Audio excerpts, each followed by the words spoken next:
from the heart of Dubai, where tomorrow is being built today, to the world. Welcome to the CTO Show with Mehmet. Here, we redefine technology and reimagine possibilities. With Mehmet, delve into the riveting realms of AI, cybersecurity, and digital technology.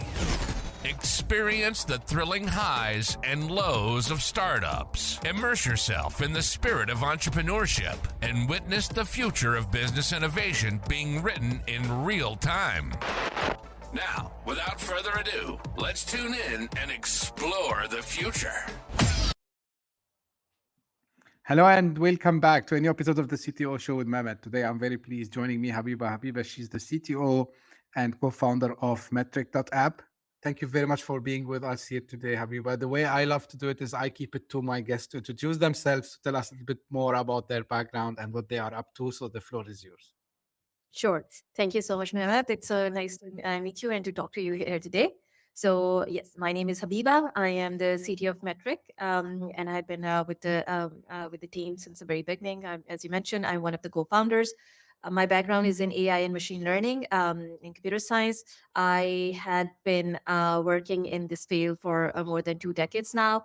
And as a CTO, I oversee our tech team and our the couple of apps that we have built, which is one of them is our Android app and a web app, and now we are launching our iOS app as well.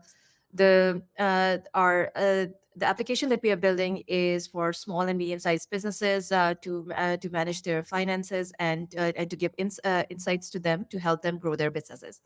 So yeah, this is what I do. A bit of, if you want, I can start with my background myself. Sure.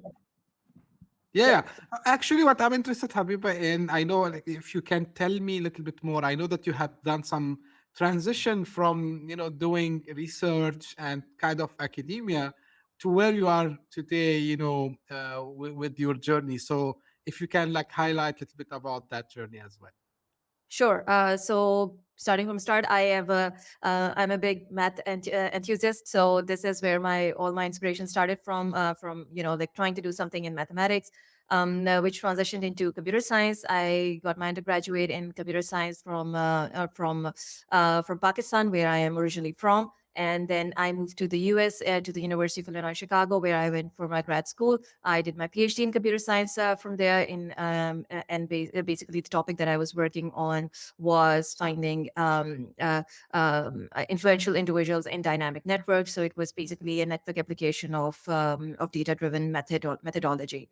After my PhD, I went to Germany to do a postdoc, where I worked with in a European Research Council funded project on the times of when the colonial invasions of the Caribbean. So it was a very interesting application of machine learning and data science to build methods around how trade routes and how population dispersion happened during colonization of the Caribbean islands. I personally enjoy this side of computer science, where I am applying technical methodology to applications in real world. From there onwards, I moved to more industrial setting, where I worked as a data scientist for Otto, which is an online retail organization based in Hamburg. And from there, I moved to Australia, where I worked for CSIRO, the Commonwealth Science and Engineering Research Organization. And I worked as a research engineer, working with different government agencies in building machine learning and deep learning based methods for different applications. From there, I moved to Microsoft as an AI specialist, and I worked with customers around Australia and New Zealand, helping them build their machine learning and data science solutions on Azure using Azure Cloud Services. And now I work as a data scientist at Department of Education in New South Wales. So here I'm building different tools for school staff and students to improve the education quality. So yeah, this is my overall journey, and of course, as part of also I had been the CTO of Metric for the last 2.5 years. So that's something I've been working on the side as well. Now, my journey from academia to industry, the way it happened was that I was always interested in trying to work on unique problems. So academia gave me that opportunity, especially research, to understand different business problems and trying to find very unique, customized solutions for those. And I realized that as a data scientist and a machine learning practitioner, we need a lot of data, and industry is with lots of application is a place where you can easily leverage a lot of techniques that you learn in research. So that's how I transitioned from a pure academia to industry, where in a more applied machine learning settings. And at Metric as well, what inspired me was that we had very unique challenges for small and medium-sized businesses, how to help them grow their businesses, how to understand their numbers, and how to help them understand how they can maintain and grow in a very competitive environment. So there are very few solutions out there which can help, which can give this kind of customized solution to small businesses. So that got me interested in working on this application. That's really, like very rich experience, I would say, and uh, great also background that you have now. You know, from always, this is what I feel when someone is like very well versed in the technology side, especially in a domain such machine learning and AI. So you are always on the hunt, as you mentioned, to find problem that you can solve with this use case, and you choose like finance management, which is part of a fintech. So you just touch base, but I would love to know, when did you feel like, yeah, like actually at Metric, we are solving critical challenges that SMEs and startups are facing. So if you can tell me or walk me through these challenges that they face usually, and how, you know, applying machine learning, is helping, these customers to get the results that they should be aiming for. Sure. So the um, the way the small businesses work is that they are very good with what they are trying to build, but managing their finance is a different a completely different beast. They usually are very skilled in their craft, but when they want to scale, they get into this challenging space, how to manage their what are they spending and what they are getting out of it. So, and there are a number of tools out there which they can leverage, which help them, maintain their accounting. However, they usually require really in-depth knowledge of accounting, and are not so easy for a small business, which is, usually challenged by resources, human resources, and skills deficiency. As I said, they are skilled in what they are building, but accounting requires some specialized knowledge, and then they get stuck with that, and they try to avoid doing that, and that stops them from growing. So in that kind of scenario, they need something that can help them in a personalized way. Now, these personalized help are very expensive. So, usually like you would need an accountant or a consultant or somebody with an expertise to, who help you understand your numbers and help you understand how you can grow. Now, this is if you are a large organization, yes, you can hire people and they can help you with that. However, if you're a small business, you don't have you can't afford extra support. And in that situation, what can help you? So this is where my inspiration started. That I usually had been working with big corporate organizations with lots of funding, and they are able to, like, when they want to build something, they just are able to hire the right people and build those things. But what happens when you are resource constrained? How do you make the most out of it?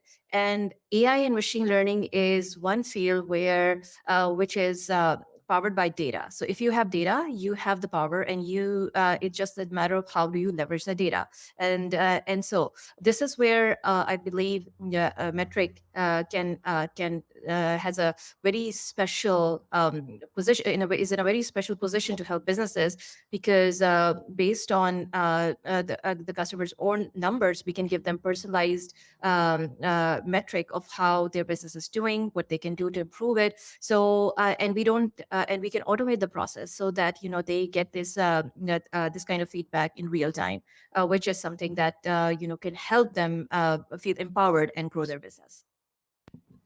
Like you touched, Habiba, on a couple of things that I personally keep repeating, that startups usually they don't have enough resources. They should be always, and small businesses as well, they should be always on the hunt for products that can facilitate. You touch base, of course, machine learning and AI, they are fantastic, I would say, tools for us to be able to do more with less, as we can say, plus the automation part. Now, one thing which as a CTO attracted me while preparing for this episode today, I've seen in your bio you mentioned like you have done thousands of conversations with customers, and I love this because there's nothing that can first validate the idea better than talking to customers and then also shaping the product. So what were the key insights and like the findings that you heard from the customers that also shaped through these conversations how you developed Metric? Sure. So this has also been, one of the experiences learning for me, as well as being the CTO of a startup. That had been working in one of the most advanced technologies, that is AI and machine learning, for a very long time. So you get really charmed by the technique, and you are interested in the methodology. But what Metric taught me, and talking to customer taught me, was that how do you use the technology for the benefit of the end user. So it's not necessarily that you always have to have the fanciest tool to work with, but what's important is that what is going to get the user make things easier for the users. So, for example, one of the things that we are leveraging in Metric is using OCR to help customer take pictures of the receipts, and get the data entry process streamlined in a way that they don't have to do the manual entry. What that helps is that it saves their time, and also it helps us to process and give them output in a more systematic way, based on the outputs of the object character recognition kind of tools. So what I understood was that we have to listen to the customer to understand what is their what are their pain points, and what can we practically do to answer those questions. So I think, yeah, like my multiple conversations and getting feedback from the customer is basically they want something that is easy and simple to use, and is performant and is reliable. So these are the factors that we take into consideration when we are trying to build something, and so it doesn't has to be the most advanced techniques, but it just has to be something that works and is something that the end user can trust. I love this because I'm a big believer of listening to what the customers want, and then and you would agree with me, I think, Habiba, as a CTO, and especially for you because you have built a lot of products and systems also during your career, so you have the business acumen, and I think the finance is one of a kind domain in technology that really the business acumen plays a lot of role in this. And this is why I want to ask you now, like, I get to know that Metric is used in over 70 countries. And we know, like, especially when it comes to finance, legal, these kind of stuff, things can be different from one country to another country. So, was that a challenge for you, like to learn about all these, I would say, localizations needs, or was it something that you've done something maybe using machine learning and AI to kind of automate this localization? If you can tell me a little bit more about, because this is why I'm asking this question, because not only from technicality perspective, because I always tell startup founders at some stage, you start maybe in one country, let be UAE, Saudi, Pakistan, Egypt, Turkey, but at some stage you need to scale out. And then once you start to scale out, you need to have this understanding. So walk me through, this journey of expanding to multiple geographies. Excellent question. Yeah, so this is something we are currently trying to do. So first of all, we are now in 180 plus countries now. There are, I think, 190 something countries in the world, and yeah, we surprisingly, organically, we have people who have downloaded and at least tried our Metric app in over 180 countries. But that's, those who have signed up, and then there's a different question of, who are our active users, et cetera, which is relatively limited. But, we have quite a bit of presence organically in a number of countries. So our journey started with Pakistan. This was where was our main customer base, and, we were building it for small and medium-sized businesses within Pakistan. But now we have expanded to the Middle East, and we are in UAE, and Saudi would be the next one, and then the sky is the limit. So, what you asked about, mentioned about, being a fintech, just that, with different countries, there are different regulations, and yeah, it's not one size fits all kind of a situation. So how do we deal with that? So first of all, we are doing localization one step at a time. And right now, it's not something that we are leveraging AI or machine learning for, but in future, when we want to scale it to, to a more global market, we'll certainly be looking into a solution that is automated, that is machine learning based, and and so that we don't have to do these localizations one at a step at a time. So, but our journey so far has been that, to understand the regulations in each country, and then, build improve our product, add certain features in our product, so that, from any country, it is easy to and seamless to integrate with the local businesses. So anything from, bank integration to taxations to any to language localization. This is something that we are incorporating on our application one step at a time. Fantastic. Now, the other thing I want to ask you, which is a little bit related to AI. Now, of course, you are the expert here. I come from technology background, but not AI. But of course, I understand. Now, recently, when we say AI, Habiba, and I think you would agree with me, everyone mind goes to generative AI, right? So this is where people are going now.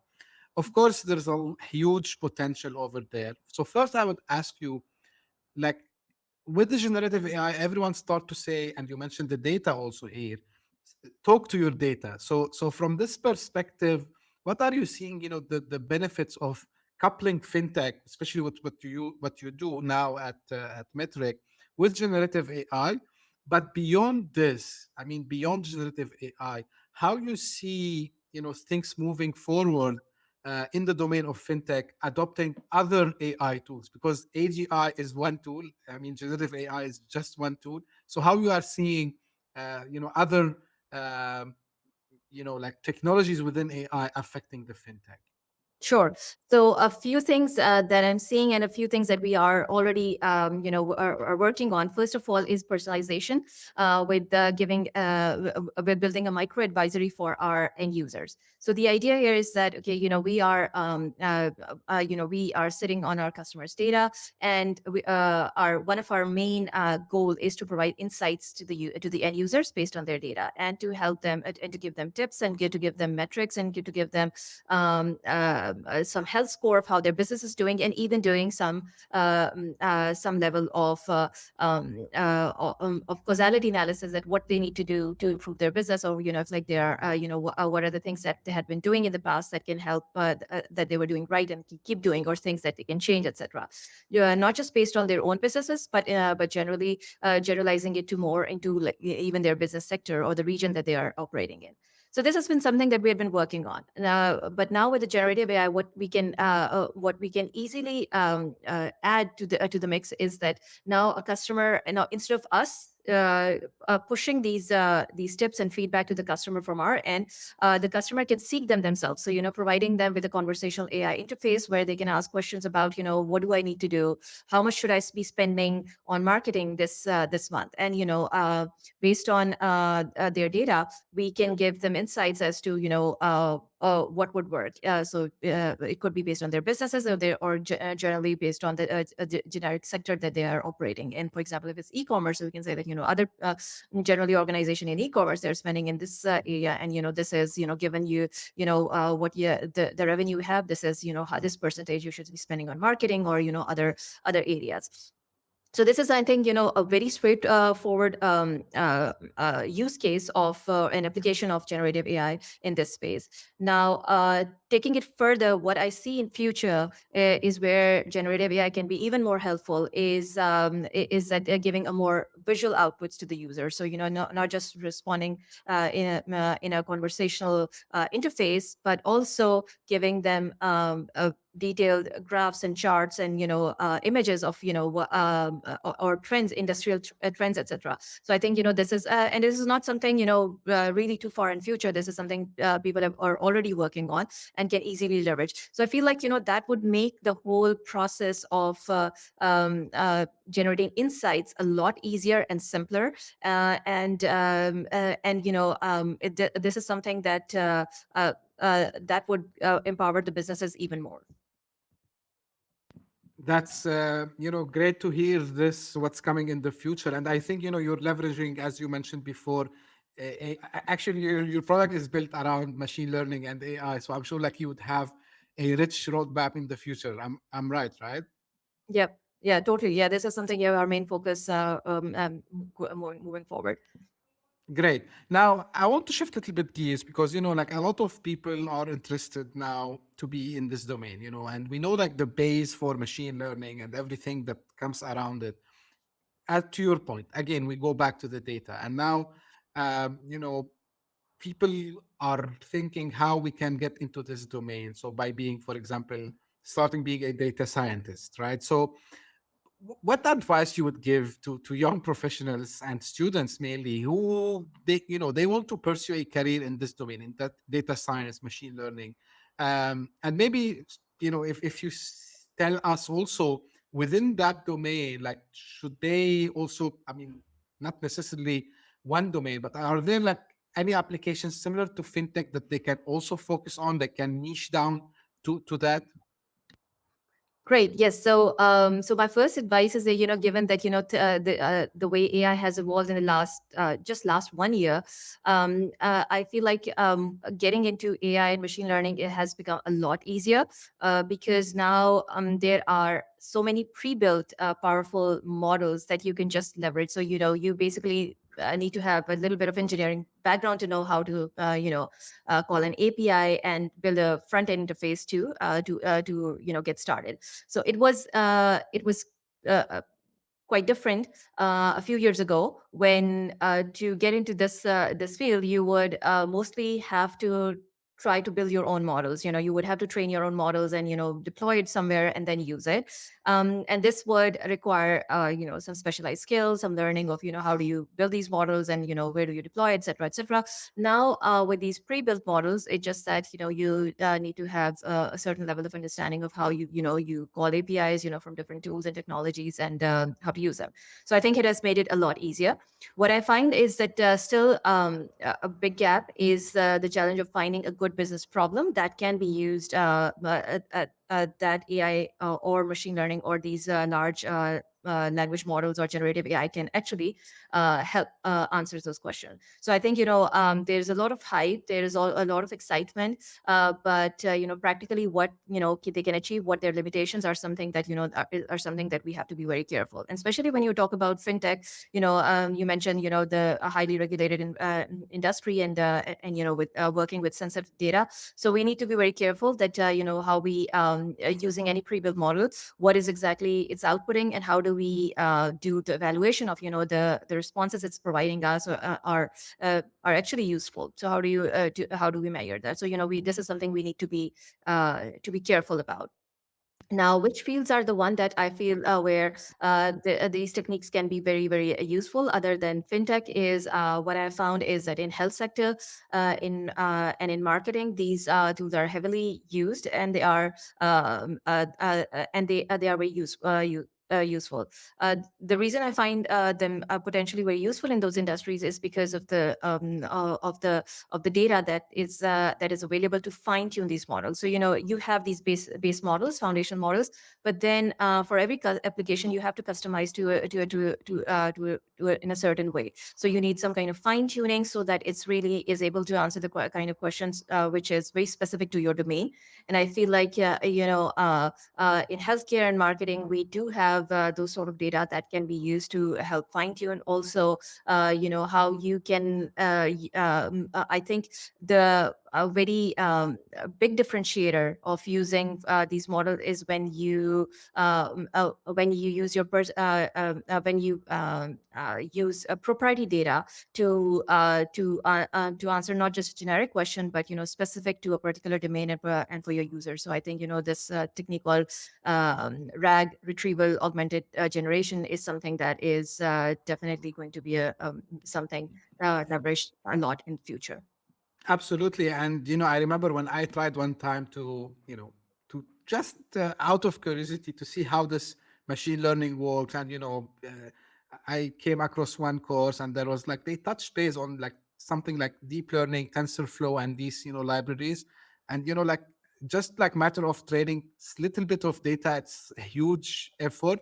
And now we are lucky enough, big companies build these large language models, and, that are ready for us to use. Like even myself, without like I would say proper data science background, of course I cannot do everything that a data scientist would do. But I mean, for me as a normal user, I can get the data, manipulate the data, and do useful stuff with it. So this is really amazing. And to your point, a lot of guests mentioned health tech, another area which is very promising. Education also as well. I'm personally excited about that area as well. So definitely. Now, like it's kind of a traditional question I ask, but and you just mentioned many things change in 1 year. You're absolutely right. But what are the trends that we should be expecting to see in the AI and machine learning? And I will not tell you in a couple of years. I will just tell you in the near future, maybe 12 months or so. So what are your expectations?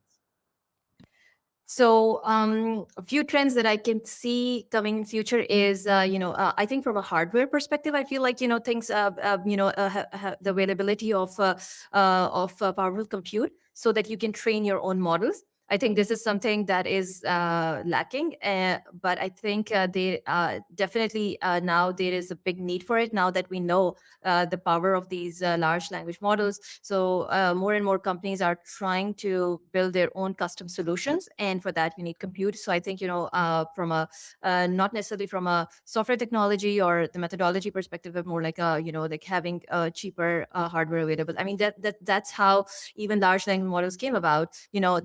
The basic concepts were still there. So natural language processing has been there for a very long time, and in deep learning we were already building deep learning models. But what is the difference that these generative AI models are bringing is just that they are huge. They have billions of parameters, and they are leveraging a lot of data. And to leverage a lot of data, you need a powerful compute to be able to train like a deep model with billions of parameters. Again, you need compute.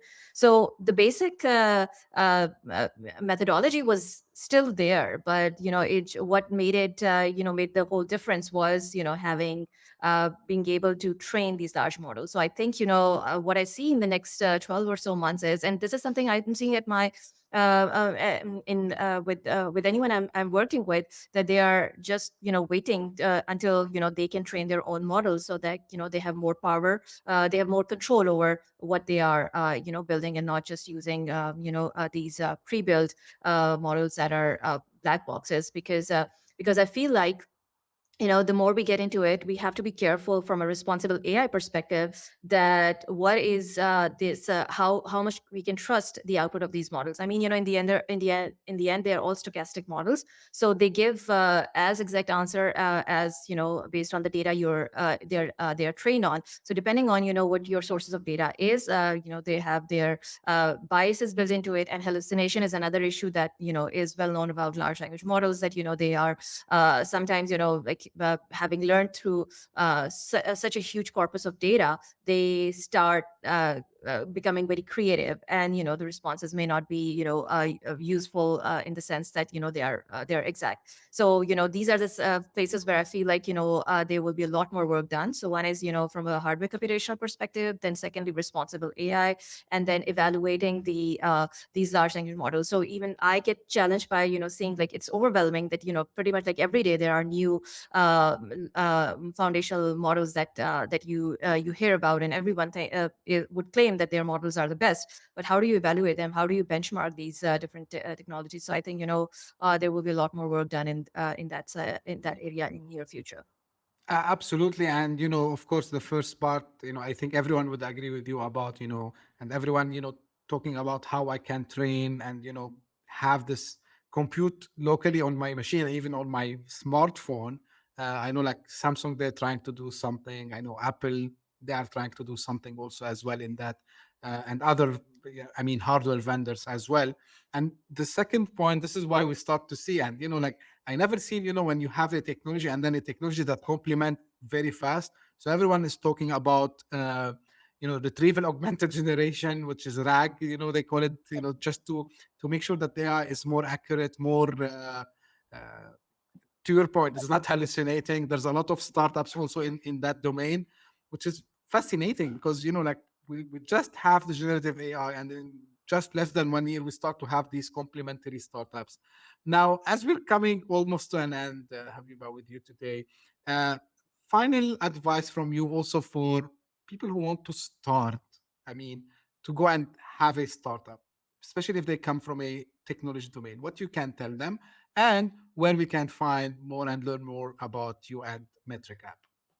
Sure. So I think what my advice would be to start small and build and iterate over it. So instead of for in a startup world, and the way things, especially in the tech side and AI side, things are changing so rapidly that you cannot sit around for 6 months trying to build one feature or one tool. You need to do it. You need to be experiment quickly and then iterate over it. So we talked about in the very beginning about getting feedback from from the customer. So this is very important that start building, seek it input from the end user, how they feel about it, and iterate over it. I feel like building things is has become a lot easier. The challenging part is to find your niche, find that where you can add the value, you can make be a differentiator. So I hear pretty much like every day, there are a lot of startups that are working in this generative AI space, as you mentioned as well. That yes, literally like every day you would hear about a new startup doing that. But then in this competitive environment, you need to understand that it's not just about knowing the technology; it's just about how to use it properly and where it will add some value. So I think and for that you need constant feedback. So start small, build things, see how it goes, and improve on it. So I think this is something really important. Great. And what's the any website where we can find about Metric and anything about you, Habiba? Sure. So for the Metric, our website, Metric.app.ai, is where you can find out what we are, our products, and what we have built, and where we are headed. And you can find me on LinkedIn at Habiba.h, so Habiba.h, and sorry, Habiba dash H, not dot H. So yeah, I am connect with me over there, and if you have any questions, I'll be happy to answer. Sure. Thank you very much. I will make sure that, I will put the links in the show notes. And really, thank you very much. And just as a, small feedback on what you mentioned last, this is, my, as they say, my 2 cents for fellow founders.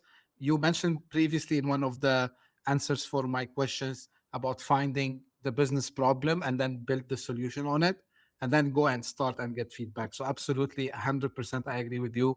Habiba, thank you very much for being with me today on this episode. I really appreciate the time and all the knowledge. And, also congratulations on Metric app. Fantastic technology that it put in the hands of startups and small, medium businesses that they need the most support from us. So thank you for that. And this is how I end usually my episodes. So this is for the audience. If you just discovered this podcast by luck, thank you for passing by. If you like it, please subscribe and share it with your friends and colleagues and family. And if you are one of the people who keep coming, the loyal followers, thank you very much for your feedback. Thank you very much for your suggestions. Keep them coming. And I'm hoping that you are enjoying this podcast. If you do so, also don't forget to share it with your friends and colleagues. Thank you very much for tuning in. We'll meet again very soon. Thank you. Bye-bye. Thank you, Mehmet. Hit that subscribe button, share the show with your tech-savvy friends and fellow entrepreneurs, and leave us a review on your favorite podcast app. Your support means the world to us.